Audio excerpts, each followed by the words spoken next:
પવિત્ર યાત્રાધામ અંબાજી મંદિર ખાતે આજે આસ્થા અને ઉત્સાહનો અનોખો માહોલ જોવા મળ્યો હતો।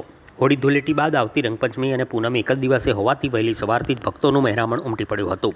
ગુજરાત સહિત અન્ય રાજ્યોમાંથી લાખોની સંખ્યામાં પદયાત્રીઓ અને દર્શનાર્થીઓ મા અંબા માતાજીના દર્શનાર્થે પહોંચ્યા હતા।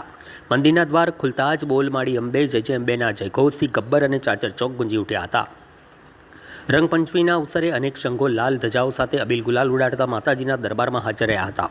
સમગ્ર યાત્રાધામ ભક્તિ અને રંગોત્સવના માહોલમાં રંગાઈ ગયું હતું। ભક્તોની ભારે ભીડને ધ્યાનમાં રાખીને મંદિર ટ્રસ્ટ અને પોલીસ પ્રશાસન દ્વારા સુરક્ષા તથા દર્શન માટે વિશેષ વ્યવસ્થા ગોઠવવામાં આવી હતી। રેલિંગ અને હોર્ડિંગ્સ એરિયામાં ભક્તોની લાંબી કતારો જોવા મળી હતી।